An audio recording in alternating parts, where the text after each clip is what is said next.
tout le monde! Aujourd'hui, à Ça se passe ici, on parlera des candidatures qui ont été annoncées jusqu'à présent pour les prochaines élections provinciales, de la fermeture de la clinique médicale à Warwick, de justice sociale à travers les enjeux climatiques et de la nouvelle phase de développement de Diffusion Momentum. Bonne émission!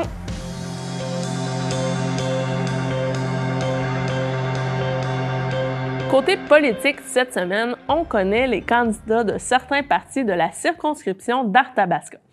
Éric Lefebvre sera de nouveau le candidat pour la CAQ, Tarek Henoud pour le Parti conservateur du Québec, Pascal Fortin pour Québec solidaire. Pour Drummond-Boisfranc, on parle de Sébastien Schneeberger pour la CAQ, Myriam Cournoyer pour le PCQ et Tony Martel pour QS.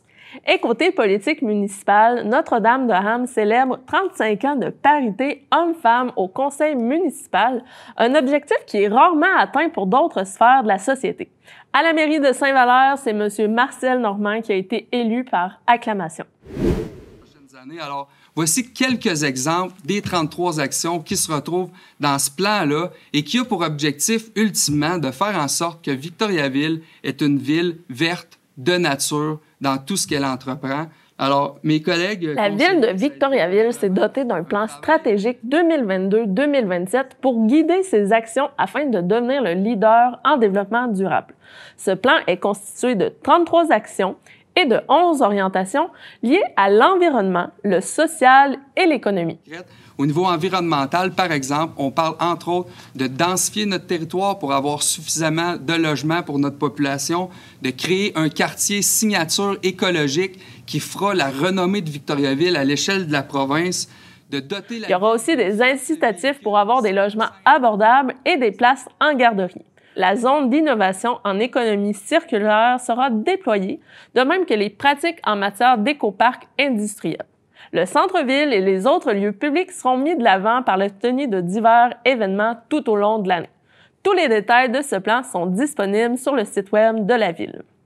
Toujours dans le thème de l'environnement, l'organisme AGEPA a décidé de mettre ce thème de l'avant dans ses différentes actions d'éducation populaire dans une perspective de justice sociale. Ils ont notamment décidé de mettre de l'avant 2 capsules de sensibilisation destinées tant aux citoyens qu'aux élus. Mais dans le fond, c'est toujours dans la continuité parce qu'on est toujours dans la justice sociale et on se rend compte que le climat, ça va affecter encore plus les gens qui sont en situation de pauvreté ou qui ont moins de possibilités là, de faire face à l'inconnu. Puis le climat, bien, on se dit ça touche aussi toute la société, puis c'est un sujet qu'on vit déjà présentement intensément et qu'on va vivre dans les prochaines années aussi. Parce que souvent, les gens ont l'impression qu'ils n'ont pas de pouvoir, ils n'ont pas de possibilité de changer les choses. Puis c'est ce qui a fait que nous, on s'est dit, on va créer des capsules vidéo qui vont amener des pistes de solutions, puis en même temps sur des thèmes quand même assez locaux, quand on parle de verre, quand on parle d'obsolescence des produits. Ça, je pense, ça touche tout le monde. Dans notre première capsule, ça a été fait vraiment sur les dépôts de verre. 50 du verre recyclé se retrouve dans les sites d'enfouissement. Notre but, bien, premièrement, c'est de démontrer que la majorité du verre qu'on met dans nos bacs de recyclage, malgré la bonne volonté des gens, ça va à l'enfouissement.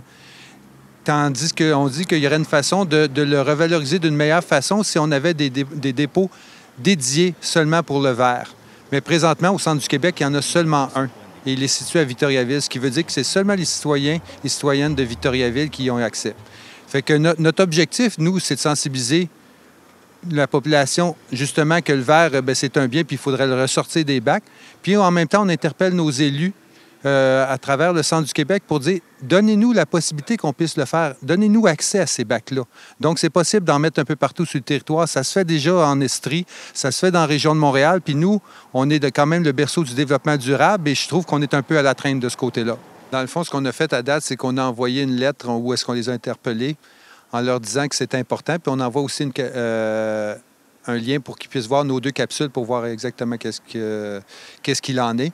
Donc, c'est vraiment tous les maires et mairesses du centre du Québec, les 79 municipalités qui ont reçu un lien pour aller voir nos capsules, ainsi que les conseillers et conseillères des principales villes là, du centre du Québec. Aussi, il ne faut pas attendre que ce soit seulement les élus. Il faut que ce soit aussi les citoyens et les citoyennes. Mais je pense que ça prend l'ensemble de la collectivité pour faire changer les choses.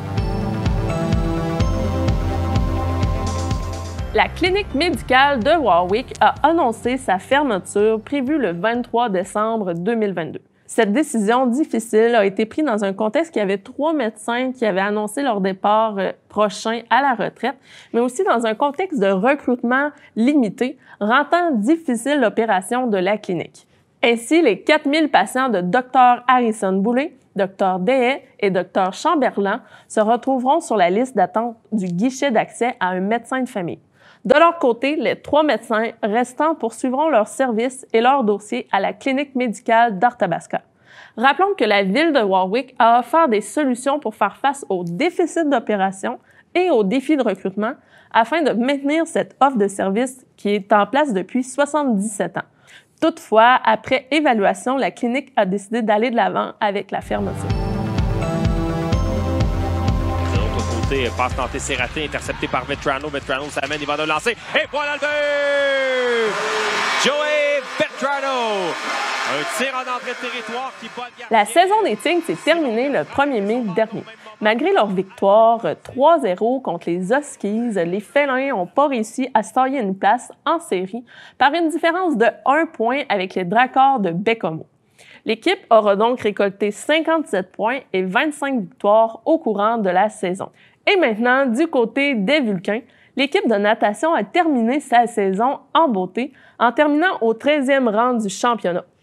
3 des athlètes se sont démarqués, dont Pierre-Olivier Poisson, qui a remporté la médaille d'argent au 50 mètres fly, en plus d'être 5e au 200 mètres libre et 7e au 100 mètres libre. De leur côté, au 50 mètres d'eau, Coralie Fichlin a terminé 4e et Clara Huot 5e. La période des festivals a été entamée le week-end dernier avec la 64e édition du Festival de l'érable, qui a été ponctuée de spectacles, de parties de sucre, de courses et plusieurs activités ludiques. On connaît désormais les programmations du Festival du cheval de Princeville qui aura lieu du 9 au 12 juin prochain, ainsi que du Festival du bœuf d'Inverness du 30 août au 4 septembre. À venir ce week-end, le lancement de la nouvelle expo chez Atoll Or, portée par Emmanuel Guy. Diffusion Momentum a décidé d'assumer son double rôle, soit de gestionnaire propriétaire du bâtiment et diffuseur de sa programmation, guidant ainsi leur future action. Ainsi, une nouvelle phase de développement s'entame pour cet organisme. De l'entente avec la Ville, là, il était ressorti clairement, plus clairement que jamais, que Diffusion Momentum avait une double mission, très claire, qui n'est pas du même ordre. Évidemment, notre première mission, c'était être un centre de diffusion professionnelle. Ça, je dirais, c'est clair, c'est à l'évidence. C'est pour ça que le Carré 150 a été construit. Mais les circonstances ont voulu que Diffusion Momentum, qui normalement, comme à peu près partout ailleurs au Québec, on est un cas d'exception, là, soit propriétaire, gestionnaire de cette bâtisse extraordinaire, mais c'est pas commun. Donc, on a une deuxième mission, celle d'être propriétaire gestionnaire par le biais d'un amphithéose d'une durée de 30 ans. Pour assurer cette double mission, l'organisme a mis en place un CA paritaire équilibré tant dans les dimensions artistiques qu'administratives, ainsi qu'une co-direction qui va dans le même sens. Le suivi de l'état du bâtiment sera fait en collaboration avec la Ville de Victoriaville, facilitant ainsi la transition à la fin du bail amphithéotique. En pleine relancée de ses activités, l'organisme souhaite affirmer la position du Carré 150 en tant que pôle attractif incontournable dans la région. Aussi, Diffusion Momentum se positionne comme un agent de changement nécessaire au développement régional, tout en souhaitant augmenter le sentiment d'appartenance de l'ensemble de la population, notamment en rejoignant autrement le public.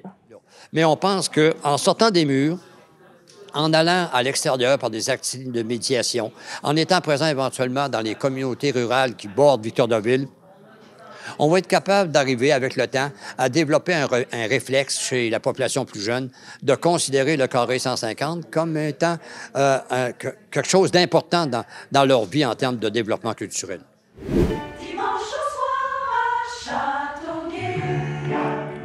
Le chœur d'Aveluy célébrera son 50e anniversaire avec le spectacle intemporel au Carré 150 le 14 et 15 mai prochain.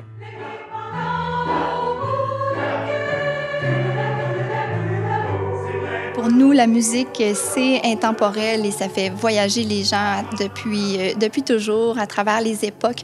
Et c'est ce qui a guidé le choix de notre répertoire. Donc, on est allé autant avec des grands classiques qui vont rappeler des souvenirs aux gens, du Vangelis, Africa, Beau Dommage, et aussi des pièces classiques, donc du Fauré, du Mozart, et du répertoire qui est plus actuel, mais dont les thématiques sont intemporelles.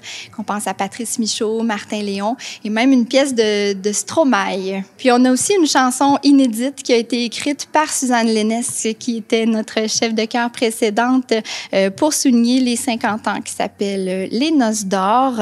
Et on a aussi demandé à nos choristes quelles étaient les pièces qu'ils avaient préféré chanter à travers toutes les années du Chœur d'Aveluy. Et avec ça, on a fait un grand pot-pourri.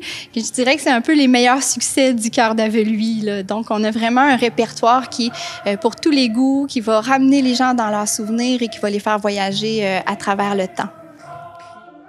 Et il va y avoir 56 choristes, ainsi que 9 musiciens, dont un band, ainsi qu'un quatuor à cordes. Et les musiciens sont sous la direction musicale de Hugo Saint-Laurent. Notre mise en scène est signée par Sylvie Gosselin et elle est toute en subtilité, en symbolique et elle est soutenue par des images de la cinéaste Isabelle Deblois aussi, donc des images vidéo sur certaines de nos pièces. C'est sûr qu'une des missions du Chœur d'Aveluy, c'est de réunir les gens qui sont unis par la passion du chant et de rayonner aussi. On a fait des tournées en Europe, dans le Canada, au Québec aussi. On a parfois accompagné des artistes comme Chloé Sainte-Marie, Patrice Michaud. Donc, c'est un peu la mission du chœur aussi de faire rayonner la musique et de partager.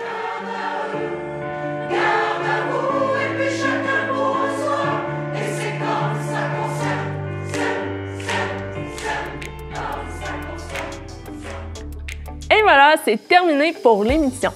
Vous avez une information ou un enjeu à me partager? N'hésitez pas à me contacter à nouvelles@tvcbf.tv ou au 819-758-3688. D'ici notre rencontre, je vous dis à la semaine prochaine!